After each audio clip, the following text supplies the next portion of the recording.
We're here at the Scott Trade Center for day 2 of Arch Madness. I'm Blake Keller. And I'm Madeline Kenney. The second game of the quarterfinals was a battle between Northern Iowa and Southern Illinois. Let's check out these highlights. In the first half, Anthony Bean for 2, and then Bean again, this time off the top of the rim. It's a 3. Wyatt Lohouse gets a diving ball and puts it up at the end of the shot clock. Lohouse again for 2. The Panthers pulled away and led by as many as 12 in the second half, but SIU fought back and tied the score late in the game. Off a missed layup, SIU grabbed the rebound and put it back with a foul. Wes Washpun scored this go-ahead basket and then put the Panthers up for good. SIU had the late chance to take the lead, but missed. Northern Iowa takes this one 66-60. The Panthers will take on the Shockers tomorrow in the semifinals of Arch Madness.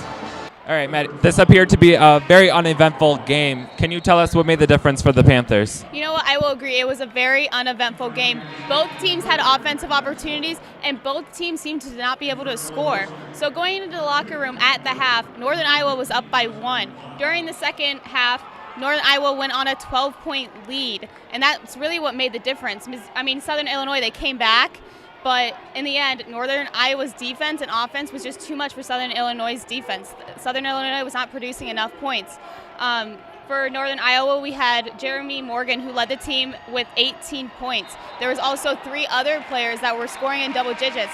So when you have an offense that has so many versatility that scores that many points, that's what's going to make the difference in the end.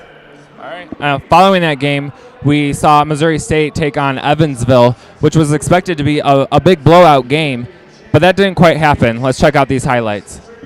The 8th-seeded Bears took on the number 2 seed Evansville. DJ Ballantyne started off hot with a fadeaway jumper, then Miscavige finishes in the paint. Later, Obadiah Church lays it up in transition for MSU before Miscavige slams home a dunk on the other end.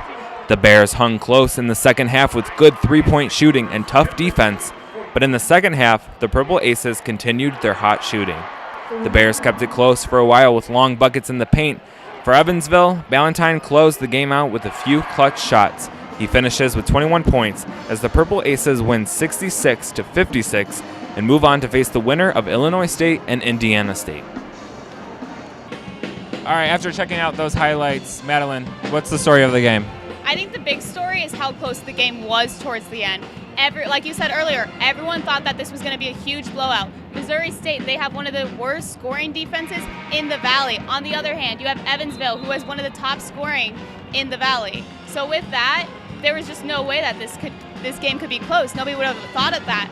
But Missouri State did something different that they haven't been doing all season, and that was having a defense that could actually have an impact.